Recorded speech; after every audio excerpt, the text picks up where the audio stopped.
Hello and welcome to this edition of the SFG Top Performance Feed and Grain podcast. My name is Mark White, grain merchandiser for Smith Fertilizer and Grain. With me this morning is Scott Goetz, our Northern Feed Manager, and Kent Wattson, who works out of the Albi office in our feed division. We'll talk a little bit about grains to start with. Currently the dry weather in southern Brazil and Argentina are driving the markets higher. This morning, we're taping this a couple of days before Christmas. March corn is trading above 6 and Jan beans are above 13.20. Corn hasn't traded this high since early July, and for beans it was sometime in August that they've been this high. So again, the dry weather is the dominating force here. It's pretty much a front month led rally. Deferred months are trending higher, but not near at the same pace. There's still a lot of uncertainty about what size of crop we'll produce in this country in the coming year, and really what will be planted as far as that goes. So the basis levels nearby are high for this time of year in that they're narrow. They're wanting grain now, beans especially, more than the deferred months. The processors are probably making somewhere near $2 a bushel on the crush right now in the bean plants. So they're wanting to gather every bushel they can and push through there. Meal and oil are both trading quite a bit higher today, and that's helping drive the beans higher at the same time. Ethanol, same thing. Those plants are near record high profit levels. So we don't have quite as many plants as we had 2 years ago due to the pandemic and some other factors. But the ones that are still operating are operating well into the black, and they're pushing all the bushels they can through those plants. The byproduct market is good. Cattle numbers are still on the good side to high side. So there's a good market out there for DDGs and gluten and things like that. So today, everything looks, pretty rosy, you might say, especially for the people that's still carrying some old crop grain. Down in South America, particularly southern Brazil and most of Argentina, they've lowered the crop ratings. This morning, Panora, which is the southern part of Brazil, the southern state, they lowered both of them about 13%, which is kind of dramatic, but they're still in the 50% good to excellent.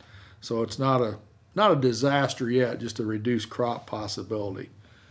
Now, however, there are some cautions to consider when we're looking at these old crop inventories and what to do with them. Even though the 2-week forecast for South America is dry, that can change in a heartbeat. Their forecasters are as good as they can be, I guess, but many times we get lured into this dry market down there, and the next thing you know, it is a rainforest in a lot of that country, and suddenly it starts raining, and everything's good. So that's a possible negative.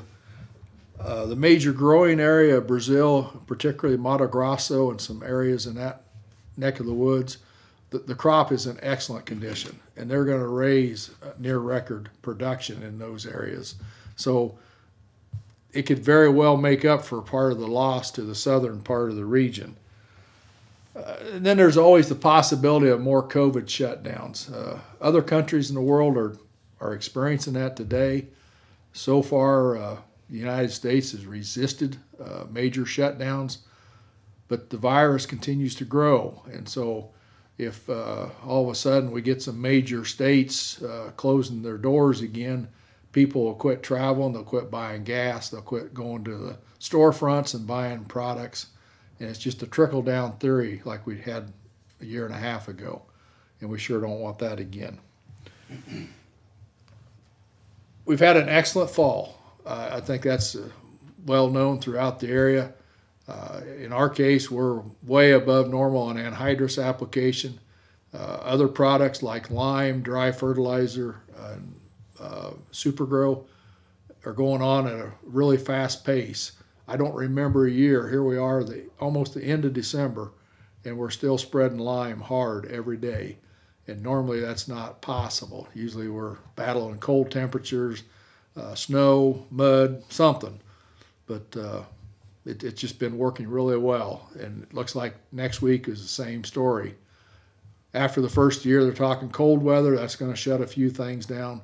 But until it snows, we'll still continue to run dry fertilizer and super grow. Scott, you want to kick off the feed? Yeah, Mark, boy, hasn't it been a good start to winter. How can anyone complain about this kind of weather in December? And another huge plus is we are in the backside of winter. The shortest day of the year has come and gone. Now we start the slow climb back to spring. With that in mind, it's not too early to start thinking about calving and breeding seasons. Your mineral selection can have a huge impact on your success. SFG offers two very good mineral line choices in this area: Kent Performance with Avail4 and the Hubbard Blueprint. Both of these mineral lines offer organic trace minerals. These are easily absorbed and readily metabolized. Organic trace minerals are research proven to increase calf vigor and rebreeding success. They need to be introduced 60 days before calving. The mineral is then transferred to the calf. Once the calf is born, they continue to be transferred through the colostrum. This transfer really increases vigor and health in your newborn calves and getting them off to the best start possible. At the same time, these organic trace minerals are working to increase reproductive health in your cows. This helps your cows to cycle on time and breed back quickly. There are many more benefits to organic trace minerals, but I feel these two are the most important. There's numerous research trials that back up the claims of calf and reproductive health. Getting calves off to a good start and cows rebred are two of the biggest hurdles a producer faces. So contact me or Kent and we can talk to you about these, and maybe we can get you some mineral to get you started on your calving and breeding seasons. Kent, you got anything to add to that? I would just sort of piggyback a little bit about the organic trace minerals. Along with what Scott had mentioned, also there's less with the organic trace minerals antagonism and interactions that occur with these organic trace minerals, and a lot of times when we're feeding conventional minerals, you're sort of thinking more is better, which is actually not necessarily the case. A lot of times you get some pretty adverse reactions or interactions that take place with some of these sulfates and oxides, and so you don't get the full benefit. And like I said, these organic trace minerals are designed to maximize the genetic potential of these animals, so that they get you spend a lot of money and effort into genetics and trying to breed these animals, and these organic trace minerals help express that genetic potential. I just wanted a little bit expand on one of those that Scott mentioned, and that's the blueprint mineral. It's probably been one of the most researched and tested feedstuffs that's been used for the last 20 years. They've been researching it.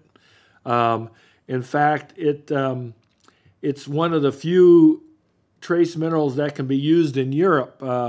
You have to prove that not only is the mineral, the efficacy of it works as far as what is supposed to do in the animal, but it's being utilized by the animal completely, so that there's very little to no excretion takes place.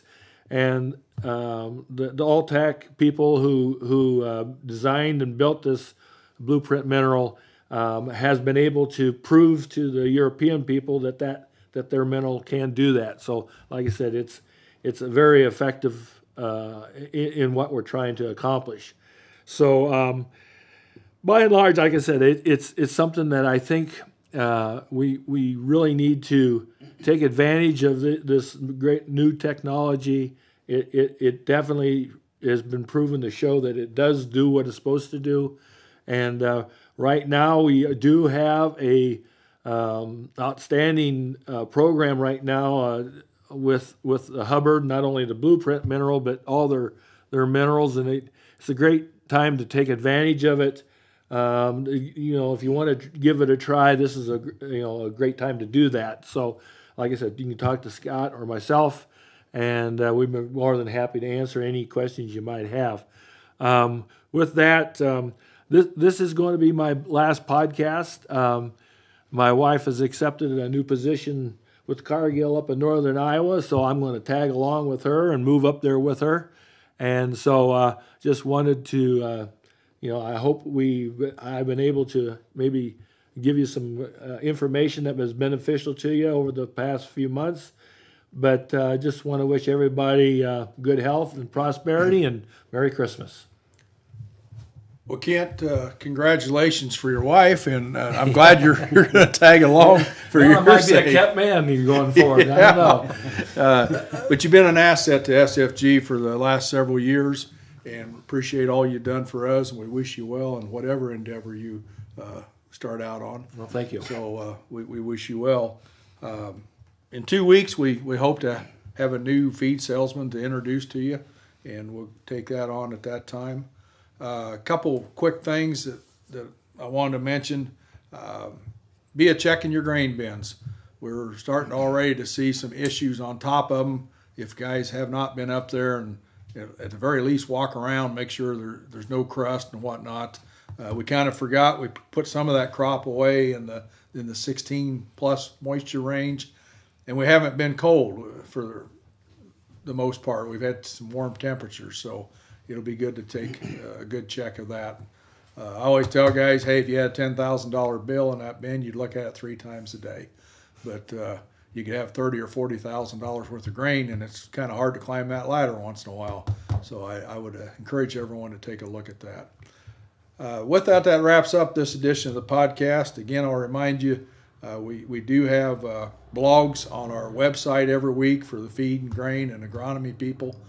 Some worthwhile information gets passed on, so log on to sfgiowa.com and take a look at those. I want to wish everybody a happy holidays as we go through this. Take some time, spend with your family, and enjoy the true meaning of the Christmas season.